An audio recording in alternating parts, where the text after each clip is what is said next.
बेटी के नखरे। महक और मोहन के घर काफी सालों बाद एक बेटी होती है। वो उसे देखकर काफी खुश रहते।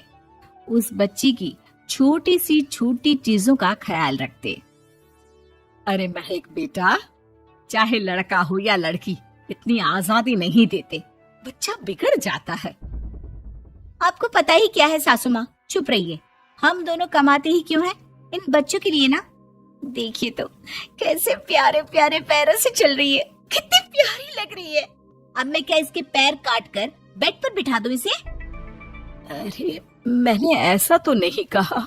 मेरे कहने का मतलब ये था कि बस करो ना माँ, क्या सारा दिन टोका चाकी करती रहती हो। अरे करने दो ना जो कर रही है। दोनों मियाँ बीवी अपने अपने काम में लग जाते हैं और सास मंदिर चली जाती है। लेकिन बेटी सौम्या घर में तेल का डिब्बा लेकर फैला देती है। घर को तो मैं पराठे की तरह सेक दूंगी। मैंने सारा तेल फैला दिया, अब मैं इसे सेक दूंगी। महक कमरे में आती है जहाँ सारे तरफ तेल ही तेल फैला हुआ होता है। अरे मोहन देखो तो, अपनी छोटी सी बच्ची की हरकत, पूरे घर में तेल फैला दिया। मोहन भी आकर हंसने लगता है। छोटी सी सौम्या को लगता ही नहीं कि उसने कोई गलत काम किया है। वो भी खुश हो जाती है। अब तो आए दिन वो कोई ना कोई नया नुकसान करती। कभी टूथपेस्ट गिरा देती तो कभी डिटर्जेंट। हालत ये थी कि घर का राशन किसी किसी महीने तो 2 बार भरना पड़ता। रोज ये कोई ना कोई नुकसान करके खड़ी होती है। अरे तो क्या हो गया माँ जी, बच्ची है, बच्चों वाले काम ही करेगी ना। आप बिना पता नहीं क्यों उसी के पीछे पड़ी होती हैं। धीरे धीरे सौम्या बड़ी होती है। एक दिन, माँ देखो दरवाजा खोलो, वो ऑनलाइन मैंने जीन्स मंगवाई थी, वो आई होगी। 3,000 दे देना और पैकेट ले लेना। 3,000? ऐसे कैसे जीन्स है बेटा, ये तो बहुत बड़ा अमाउंट है। माँ फालतू बात थोड़ा कम ही किया करो और जल्दी जाओ, वरना समझ लो खाना नहीं खाऊंगी मैं आज सारा दिन। सास वहीं खड़ी सब देख रही थी, लेकिन अब तो उन्होंने भी बोलना छोड़ दिया था। अब तो आए दिन सौम्या के खर्चे बढ़ते ही जा रहे थे। कभी महंगी ड्रेस तो कभी दोस्तों के साथ पार्टी। पैसे दे दो तो ठीक, ना दो तो घर में कलेश। ये सब तुम्हारे ही कारण हुआ है। देख रही हो कैसी हरकतें हो रही है इसकी। रात के 8 बज गए हैं लेकिन महारानी जी घर पर है ही नहीं। तभी सौम्या पड़ोस के लड़के के साथ वहां आती है।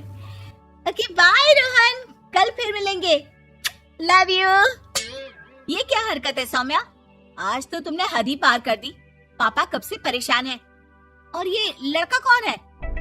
तभी पास खड़ी सास बोलती है, देखो महक, आज तक मैंने कहा नहीं था लेकिन मैं आज कहूंगी, क्योंकि ये मेरे घर का मामला है।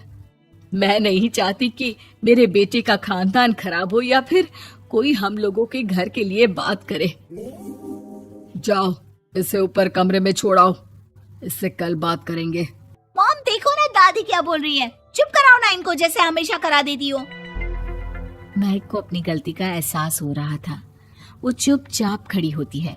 मोहन बेटी को अच्छे से कमरे में सुलाकर माँ के पास आता है। देखो ये लड़का ठीक नहीं है, अब तुम लोग इसकी शादी करवा दो। ससुराल वाले अपने आप देख लेंगे। शादी के बाद जिम्मेदारी पड़ेगी तो सब ठीक हो जाएगा। शादी अभी तो 25 की है ये। तो क्या 50 तक बैठाओगी? नहीं नहीं, ठीक कह रही है माँ, इसके लिए जल्दी से कोई लड़का देखता हूँ। अगले रोज सौम्या खाने के टेबल पर, मैं आप लोगों को बता देती हूँ, मैं रोहन से प्यार करती हूँ और उसी से शादी करूंगी। रोहन? वही ना सक्सेना का लड़का, वो सक्सेना जो पिछले महीने ही जेल से छूट कर आया है। वो जेल नहीं, काम के सिलसिले में अमेरिका गए थे। अच्छा, सक्सेना अमेरिका गया था तो क्या पैसा वैसा कमा कर नहीं आया? ये देख रही है ब्लाउज, उसकी बीवी ने सिला था मेरा। पैसे की कमी का रोना रो रही थी, पति को कोस रही थी कि जुआ खेलते पुलिस ने पकड़ा और लगी लगाई नौकरी भी छूट गई। दादी कुछ भी मत बोलो। मॉम, दादी को चुप कराओ ना। दादी जो बोल रही है ठीक बोल रही है। तेरे पापा ने तुझे देखने के लिए लड़के वालों को कल बुलाया है, समझी? अगली रोज लड़के वाले सौम्या को देखने आते हैं और उसकी शादी मयंक से हो जाती है। शादी के बाद सौम्या मायके आती है। वाह माँ, कितनी अच्छी शादी कराई है आप लोगों ने मेरी। लेकिन मुझे कुछ दिन और यहाँ रहना है। अरे बेटी, ये तेरा ही तो घर है, जितनी मर्जी रह। और क्या, दामाद जी कैसे हैं? अरे वो मयंक नहीं आया, कल शादी, आज तू अकेले, सब ठीक तो है ना? महक एक बार फिर सास पर चढ़ बैठती है। अब बस करिए ना माँ जी, अब तो ज्यादा ही हो रहा है। माना आपकी कुछ बातें मैंने नहीं मानी, लेकिन अब ये मेरी बेटी मायके आई है तो क्या उसका मतलब यही कि वो लड़कर आई है? हाँ पीना। सौम्या दादी की तरफ देखकर मुस्कुरा देती है, जैसे उन्हें चिढ़ा रही हो। दादी, मैं लड़कर नहीं बल्कि ये बता कर आई हूँ कि मुझे कुछ दिनों के लिए यहीं रहना है, माँ के पास। मेरा मन धीरे धीरे ही तो ससुराल में लगेगा। अब अगर आप बोलती है तो चली जाती हूँ मैं। अरे नहीं नहीं बेटी, ये मतलब नहीं था तेरे दादी के बोलने का।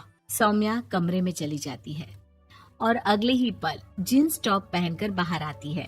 माँ, मैं ना अपनी सहेली के घर जा रही हूँ, आने में देर हो जाएगी, खाना मैं वहीं खा लूंगी। सौम्या सहेली के घर चली जाती है। अरे सौम्या ससुराल से आई है, कहीं दिखाई नहीं दे रही। वो सहेली के घर गई है, काफी दिनों बाद बच्ची का मन कर गया होगा। महक, रहने दे अब, इतना हल्के में ना ले। लड़की अब किसी और की अमानत है, घर में इतनी देर से आएगी तो लोग क्या कहेंगे। और होता भी ऐसा ही है। दरवाजे में पुलिस आती है जिसके साथ सौम्या होती है। ये आपकी बेटी है? जी जी, लेकिन क्या हो गया? पापा, मैं और रीना घूम रहे थे तो रोहन वहाँ आ गया। उसने मेरे गहने खींचने की कोशिश की, जब मैंने नहीं दिया तो मुझे धक्का मारकर मेरे गहने ले लिए। पापा, मुझे माफ कर दो, मुझे ना मयंक के पास जाना है। आप उसे फोन कर दो, वो मुझे ले जाएगा। दादी, आप ठीक कहती थी, वो अच्छा लड़का नहीं है। कोई बात नहीं बेटा, मयंक का फोन आया था, उसे तेरी याद आ रही थी, लेकिन वो तुझे भी अपनी जिंदगी जीने से नहीं रोकना चाहता था। मैं उसे बोल दूंगी कि वो कल तुझे लेने आ जाए। अगले दिन, चलो सौम्या, मैंने आज रात की फिल्म की टिकट और 5 स्टार होटल में खाने के लिए टेबल बुक कर दी है। फिर क्या, सौम्या खुशी खुशी अपने ससुराल चली जाती है और महक को बड़ों के सीख की कीमत का पता चल जाता है।